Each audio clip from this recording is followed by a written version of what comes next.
बोले अब ज्यादा संपत्ति तो नहीं रह गई, तो बोले घर बेच दो, मेरे लिए ही तो है, बेच दो। मुझे लगता मैं बचूंगा नहीं, पर मेरी अंतिम इच्छा पूर्ण कर दो। घर बेच दिया, जेवर बेच दी। वहां गए, जब संत सेवा की तो बोले मुझे संगम तक ले चलो। संगम तक ले गए और बोले समझे, तुम चुराए थे और हमने उसको छीना है, कुछ नहीं रह गया तेरे पास कुछ, अब केवल ममता और आसक्ति में जलकर मर और नरक प्राप्त कर। मैं वही महात्मा हूं जिसकी तूने मोहरे ली थी, शरीर छोड़ दिया। महात्मा को जन्म लेना पड़ा और इनको दुर्गति भोगनी पड़ी। ऋणानुबंध, होश में। ऐसा नहीं कि आप जो कर रहे हैं कोई देख नहीं रहा, कोई हिसाब किताब नहीं, जो कर रहे हैं अवश्य में कर्मों के जाल बहुत रच रहा है और अपने आप को बांध रहा है। अनेक जन्मों में अनेक लोगों से जो कुछ लिया दिया है, इस लेने देने को मिटा देने के बाद ही तुम मुक्त हो गए। इसीलिए एक उपाय है, लेना न देना, मगन रहना। क्या? मालिक को समर्पित हो जाओ, मालिक को अपना माना हुआ समर्पित कर दो, खत्म। अहम त्वाम स्वरूपापेभ्यो मोक्षयिष्यामि, सब खत्म। आगे पीछे लेना देना सब खत्म। एकादश स्कंद में भगवान श्री कृष्णचंद्र जी ने कहा, जो मेरे चरणों का आश्रय लेकर भक्त मेरा भक्ति करता है, उसके पितृ ऋण, मातृ ऋण, देव ऋण, ऋषि ऋण, सब ऋणों से मैं मुक्त कर देता हूं। बस यही एक उपाय है जो इसके बंद करने का उपाय भक्तों के लिए है, वो यही है, भगवान की शरण में होकर अपना माना हुआ पूरा भगवान के अर्पित कर दो। अर्पित करने का तात्पर्य उसमें अहम हटा दो। तो दियम वस्तु गोविंदम तुभ्यमेव समर्पये। जिनसे तुमने सेवा करवाई है उनकी सेवा करनी पड़ेगी, जिनसे तुमने जो कुछ लिया है उनको देना पड़ेगा। ये लेने देने का व्यापार जब तक समाप्त नहीं होगा तब तक तुम्हारा जन्म मरण चलता रहेगा।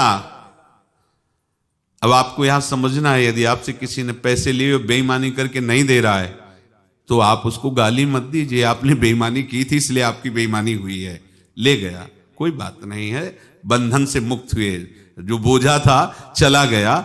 उसको ऐसा ना देखे कि ये बेईमान हमारे रुपए मार लिए, अब जो कुछ होगा देखेंगे। अगर आप आगे नया कुछ करते हैं तो फिर आगे का हिसाब आपको भोगना पड़ेगा, ध्यान रखना। ऐसा नहीं है कि आपको भोगना नहीं पड़ेगा। एक ही उपाय है कि अब जो शरीर धारण किए इसी में जो भोग ले, आगे ना होना चाहिए। तो क्या करे? सर्वतो भावेन भगवान की शरण ले ले। ये तो सर्वाणि कर्माणि मयि सन्न्यस्य मत्पराहा अनन्येनैव योगेन माम ध्यायन्तु उपासते तेषामहं समुद्धर्ता मृत्यु संसार से। ये बड़ा कठिन है पार होना, कोई छोटी मोटी बात है। एक महात्मा बाल्यावस्था से भजन करते थे, शालिग्राम भगवान पास रखते थे और उन्हीं की आराधना करके बस पाठ, नाम, जप और भ्रमण करते थे। यौवन अवस्था थी, गंगा जी के किनारे अपने ठाकुर को विराजमान करके स्नान करने के लिए कपड़ा ही उतार रहे थे कि 90 लोग आ गए, भाला तलवार सब ले, मारो मारो इसको मारो, घेर लिया। तो उन्होंने हाथ जोड़कर कहा, हमने क्या अपराध किया? कोई सुन ही नहीं रहा। तो उन्होंने कहा, मार तो डालोगे ही आप, 90 लोग, हम कोई अस्त्र शस्त्र तो लिए नहीं, एक बार हमें गंगा में डुबकी लगा देने दो और अपने ठाकुर को स्नान करा देने दो, फिर इसके बाद आप मार देना। भगवत इच्छा से वो लोग रुक गए, स्नान किया और अंदर से प्रार्थना की, प्रभु ये क्या लीला है आपकी, आपके सिवा मेरा कोई है नहीं और ये मुझे मारना चाहते हैं। तो भगवान ने जानते हो क्या कहा उनके अंतर में? तुम मेरे में ध्यानस्थ हो करके शरीर को छोड़ो, ये लोग मारेंगे। ये मेरे भजन का फल है कि तुम्हें 90 जन्म नहीं लेना पड़ेगा, एक ही जन्म में 90 मिलके। तुमने 90 हिंसा की थी पूर्व में, तो तुम्हें 90 बार जन्म लेना होता और एक एक करके मारते। ये मेरे भजन का प्रताप है कि एक बार में ही 90 का हिसाब हो जाएगा। तुम आंख मूंदो, मेरे ध्यान में मगन रहो, मेरे प्रताप से तुम्हें कोई चोट नहीं होगी और स्वाभाविक मूर्छावस्था में प्राण तुम्हारे छूट जाए। ऐसा ही हुआ, ऐसा हुआ। तो ये बात समझ लो कि ये जो कर्मानुबंध है, ऋणानुबंध है।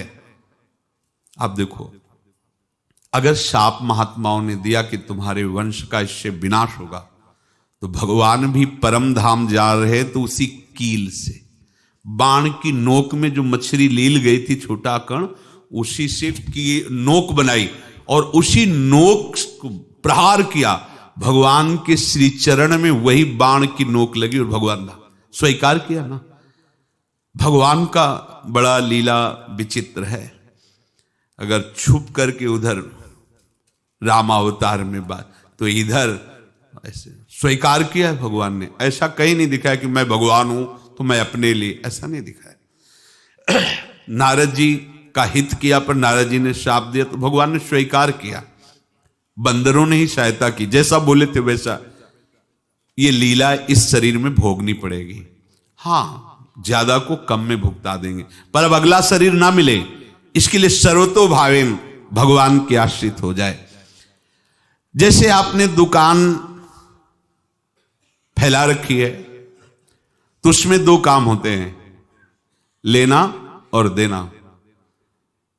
किसी को उधार दिया है तो हमें उसे लेना है, और कोई नगद देकर सामान ले रहा है तो उसे सामान देना है, या उधार लिया है तो हमें उधार देना है। अब अगर दुकान बंद करनी है तो तुम्हें देने वालों पर जोर देना है, लेने वालों पर जोर नहीं। लेने वाला तो जाओ हम क्षमा किया, समर्पित किया, हमारा कोई संबंध नहीं, खत्म हो जाए, वो खुशी हो जाएगा। लेकिन देने वाला तुम अगर दुकान भी उठा दोगे तो जहां भी रहोगे तुम्हारे पास वो आएगा, लाइए हमारा। तो देने पर नजर रखिए, जिसका जिसका हिसाब है वो आपके सामने आता जाए, हटाते जाओ। लेने पर नजर मत रखिए और दुकान फौरन उठा दीजिए, नहीं अगर लेते देते रहे तो चलता रहेगा। आगे चलकर कुछ लेना न देना, मगन रहना बस अपने प्रभु के चिंतन में। अब हम कैसे जाने कि किसको क्या देना है, हमें क्या पता? तो हम पूरा हिसाब जिनको पता है उनको दे देते हैं, समझ रहे हो? उनको पता है क्या लेना है क्या देना है, तो इनके पास पहुंच गए, सरकारी हिसाब से सब बराबर कर देंगे। हमको अपनी जिम्मेवारी इनकी चरणों में समर्पित कर देना है, तभी हम जीवन मुक्त होंगे। ये रहस्य की बात है। प्रभु कह रहे हैं, यस्य सर्वे समारंभा काम संकल्प वर्जिता ज्ञानाग्नि दग्ध कर्माणं तमाहु पंडितम बुधा। जिसके संपूर्ण कर्मों के आरंभ संकल्प और कामना से रहित हैं, तथा जिसके संपूर्ण कर्म ज्ञान रूपी अग्नि से जल गए हैं, उसको ज्ञानी जन भी पंडित कहते हैं, बुद्धिमान कहते हैं। पूज्य श्री भाई जी महाराज कह रहे हैं, जैसे वहां ज्ञानाग्नि से दग्ध कह रहे हैं, तो अपने वृंदावन वासियों का प्रेमाग्नि से सब कर्म संस्कार दग्न होते हैं।